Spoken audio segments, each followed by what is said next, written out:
Jesus, Bible, and current events from a Christian perspective, battling spiritual wickedness in high places, one podcast at a time. This is the High Places Podcast. Hello everyone, this is Jim. A couple things tonight. First of all, have you noticed Elizabeth Warren creeping up in the polls for the Democratic nomination? There's just a poll out today, I think. She's running at 13%, only 3 points behind Bernie Sanders, third place. So all those position papers, policy papers, look like they're paying off. So it'll be really interesting to see what happens when the debates start. And I think the first one is just in about a month, I think.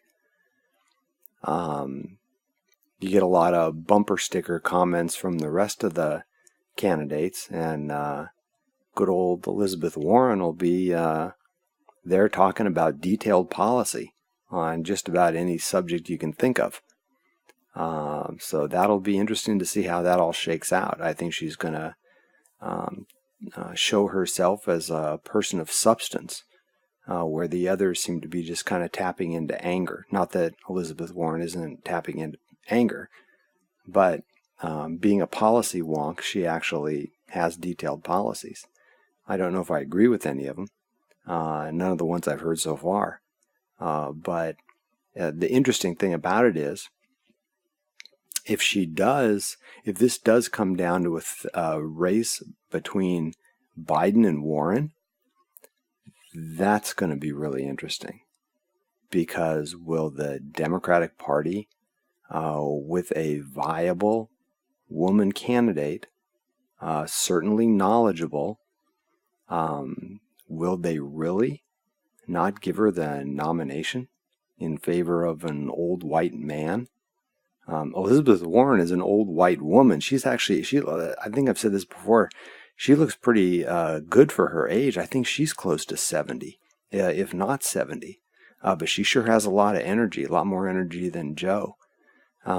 Anyway, so that'll be interesting to see how that plays out. But I'm sure we'll talk more about that. But that's just kind of an entree into some of the issues we're seeing now that are coming to the fore, that could very well be issues in this election. And one of them that has been in the news a lot lately has been abortion, because more and more states are passing these heartbeat bills, where basically if the child has a heartbeat, you can't kill the child. And this has really brought the Marxists out of the closet, just the angry Marxists on this one. And where to start with this? Alyssa Milano. Does she do anything except like political stuff now? I mean, I think, the last time I saw her do anything was, when she was on that kid on a sitcom back in back in the 80s. I don't know what she does now. But she seems to be like showing up in a lot of places and saying a lot of stuff. There was even an article, where was this? In New York Magazine, titled, "Abortion is Morally Good." So let's talk about a few things. So in this article in New York Magazine, they're actually trotting out some like really old arguments that I thought I didn't really think people were using anymore because it's so outdated. Where was the line in here? Let me find it.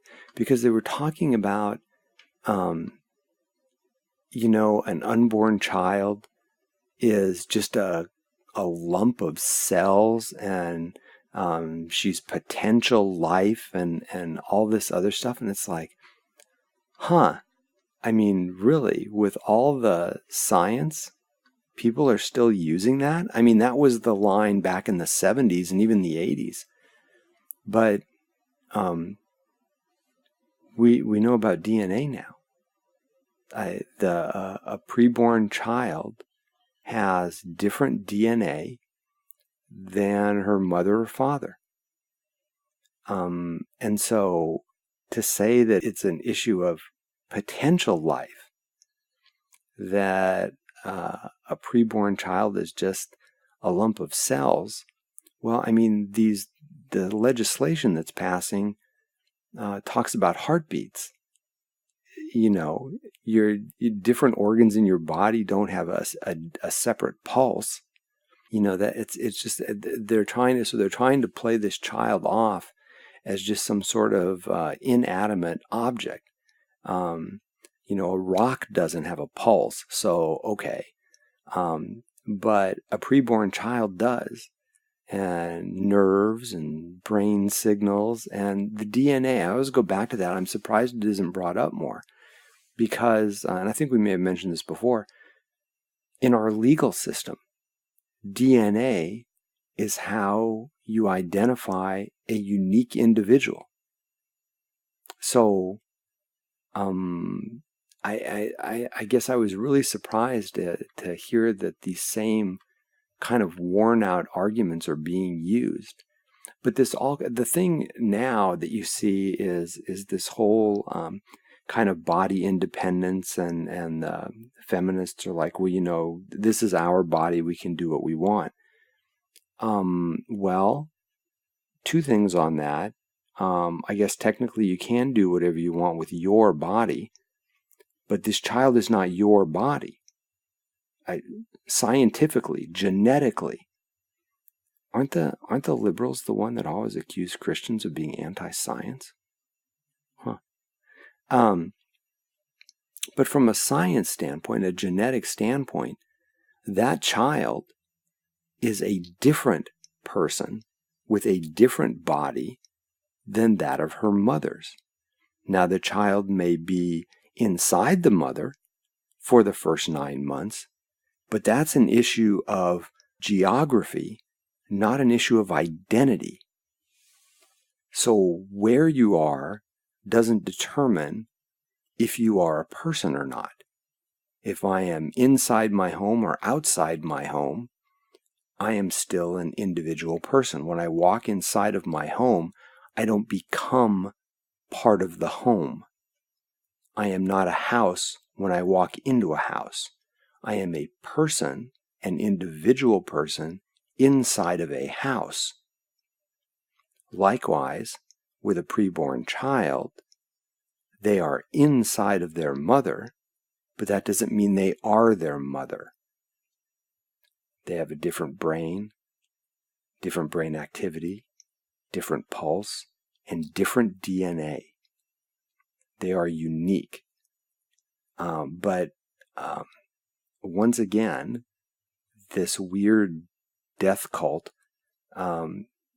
they want to shy away from facts because they can't win a fact-based argument. And so I think even that there was that horrible story, I think it was in Chicago, about that pregnant teenager who was murdered, and I almost don't even want to say it, the baby cut out of her. Well, the baby's alive. They had a picture of the child in the hospital today. I just saw it. So if you think about that, so that child is alive. But if that child were in New York State, for example, that child could be aborted. So this whole talk of like potential life and blah, blah, blah, and all this other stuff, it's just semantics. And so when people try to make this an issue of women's rights and control over one's body, it's a game, because it's not an issue of a woman controlling her body. It's an issue of whether or not a woman is allowed to control someone else's body. Because it's the child's body that's being destroyed. It's not the woman's body that's being destroyed. It isn't the woman's heartbeat that is being stopped. It's the heartbeat of that child. That is a separate body. But this is all to avoid the real issue. And that is, in part, when does one person have the right to take the life of another person? And in the case of abortion, more often than not, it's when another person's life is inconvenient to the mother or the father or both. And so if another person's life is inconvenient, then all of a sudden they become a non-person. Kind of the way the Nazis looked at Jews, kind of the way slaves were treated in the United States. They weren't even a full person. There's a really interesting website, and I think they put out a movie a while back. It seemed like there was some bad language in it, so I don't know that you should watch it. But the website is blackgenocide.org. And this actually ties into this abortion thing in kind of a weird way. But just on their website, they have interesting stats. There's a quote from a social worker and civil rights leader. She said, several years ago, when 17,000 aborted babies were found in a dumpster outside a pathology laboratory in Los Angeles, California, some 12 to 15,000 were observed to be black, end quote. So 12 to 15,000 out of 17,000. This is an amazing, they have a chart on their website that's just amazing. Approximate number of African American deaths since 1973. That's the year that abortion was legalized. AIDS, 245,000, over 245,000. Violent crimes, 354,392. Violent crimes. So we hear about this in the news all the time. Next one, accidents, 447,803. Cancer, 2.5, almost 2.6 million. Heart disease, a little over 2.7 million. Abortion, 15.5 million. That's extraordinary. Minority women constitute only about 13% of the female population, aged 15 to 44. So right in the age where a woman typically can give birth. Only 13% of the population of minority women, but they underwent approximately 36% of the abortions. Wow, that's almost 3 times. So it's disproportionate. Black women are more than 5 times as likely as white women to have an abortion. On average, this is tragic. On average, 1,876 black babies are aborted every day in the United States. The black community since 1973 has lost 16 million children. The current population of blacks in the United States is 36 million. So there could have been a population of 52 million. So in addition to the horrific human tragedy, look at what that's done to the black community. Imagine the political power the black community would have with more people. There was a university, Howard University, 1993, showed that black women over 50 were 4.7 times more likely to get breast cancer if they had had an abortion compared to women who had not had any abortions. So the political party that likes to tout itself as the upholder of civil rights and supporter of minority groups also supports something that has devastated the black community. And the reason this is interesting is Margaret Sanger, founder of Planned Parenthood. She was a eugenicist. She believed there were superior races and inferior races. She spoke at a Ku Klux Klan rally.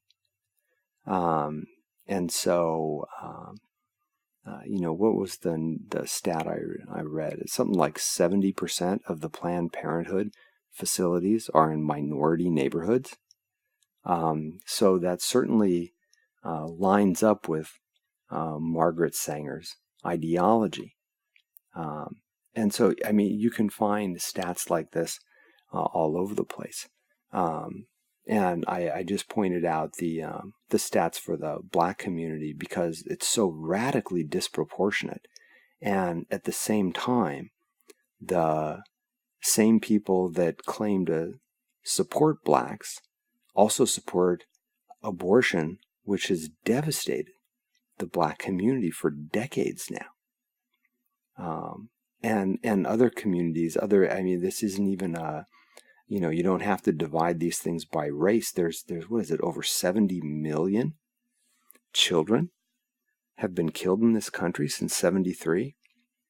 And everybody's talking about, well, we don't have enough workers. How are we going to support, older citizens who need Social Security and Medicare because we're not going to have enough workers and da-da-da. Well, if you kill off large chunks of your population, what is that, 70 million? That's like twice the population of Canada. Can you imagine wiping out Canada twice? Every man, woman, and child just going in there and killing them all? But that's what we've done in this country. Twice. I mean, that's extraordinary. And so, aside from not wanting to talk about the issue of when does one person have the right to take the life of another, because that's what, if you look at it purely from a secular standpoint, the issue is, so when can a person say that person's life needs to go away? And I'm the one that has the right to decide when that person's life goes away. That's a lot of power. And one would think one would have to have a really good reason, but the only reason someone has to have is they don't feel like taking care of that child. Which gets to the heart of this, because at the end of the day, what this boils down to is sin, any number of sins. The first one is people want to fornicate, they want to have sex outside of marriage without having to deal with the consequences. And so the devil again trivializes sin. At least there was, before abortion was legal, at least people knew there was a consequence that could last a lifetime for breaking God's commandments about having sex outside of marriage. You would have a child, and that child would need to be taken care of. And there was a life-impacting consequence for that.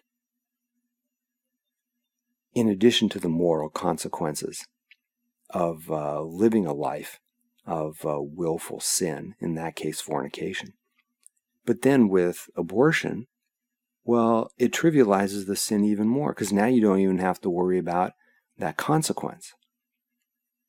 And like people are bragging about, they have like these celebrities now talking about their abortions and how good it was for them and all this other stuff. And you hear these things about, well, I wasn't ready, or I couldn't afford to take care of the child. And I think we talked about that last time. You can, what about the family that can take care of the child when the child is first born, but then 10 years down the line, they run into economic hardships. They can't take care of the child then, so can the child be killed? If economic hardship is the only excuse one needs to take another person's life, why doesn't that apply beyond pre-birth? It's the same argument, that the child will have a terrible life. That's the argument used when a preborn child is killed. The argument is that after they are born, if the parents don't have the money to take care of the child, that she'll have an awful life. Well, she can have an awful life after she's born too. But this just comes down to people wanting to sin without consequences. And it's so incredibly selfish and narcissistic to think that, I mean, really, it's astonishing how far people have gone with this. They've decided that a unique human being, a genetically unique human being with her own pulse, can be killed so that the person who committed the act of fornication doesn't have to deal with the consequences of their actions. Sin without consequences. Well, isn't that what the devil talked about in the Garden of Eden? You will not surely die. And so the same thing. Go ahead, have sex outside of marriage. If you get pregnant, well, the child will surely die, but you'll be okay. You can keep going with whatever your plans were. Just a little bump in the road. And so this reminds me of a term that's used in a couple different Bible verses, but I'll read it out of 2 Timothy chapter 3, starting in verse 1. This know also, that in the last days perilous times shall come. For men shall be lovers of their own selves, covetous, boasters, proud, blasphemers, disobedient to parents, unthankful, unholy, without natural affection, truce breakers, false accusers, incontinent, fierce, despisers of those that are good, traitors, heady, high-minded, lovers of pleasure more than lovers of God, having a form of godliness but denying the power thereof. From such turn away. Without natural affection. What is more unnatural than parents wanting to kill their own children because their children are inconvenient? What happened to the days when parents used to put their children above themselves, when parents would give up their lives for their children? Nobody's even asking them to give up their life. Just take responsibility for what they've done with their lives. And don't force another person to surrender their life and do things to someone else's body just because you couldn't control your body. These people that are in favor of abortion, they want control over their body, but they weren't able to control their lust.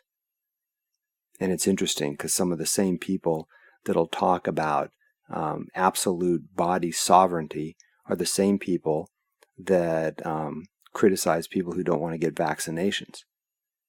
Body sovereignty apparently only applies when you're sinning with your body. It's extraordinary. And so God talked about this. Without natural affection, lovers of their own selves, lovers of pleasure more than lovers of God. And notice how it started. In the last days, perilous times shall come. And that's where we are. So the next time you hear somebody saying, don't tell me what to do with my body, tell them, I have no intention of telling you what to do with your body. And likewise, don't tell your child that she has to give up her body because you don't want to take responsibility for what you did with yours. The times are indeed perilous. That's going to do it for tonight. Take care, everyone. Keep praying. Ask God to do something with this country and this culture. It's just flailing around and going off in such devastating and horrid directions. Fact is out the window. Science is out the window. Natural affection is out the window. All we can do is pray and stand up for God's truth and warn people that there are consequences for these things, and pray that God grants them repentance and an obedient faith in Jesus. Until next time, take care, everyone. God bless. Good night.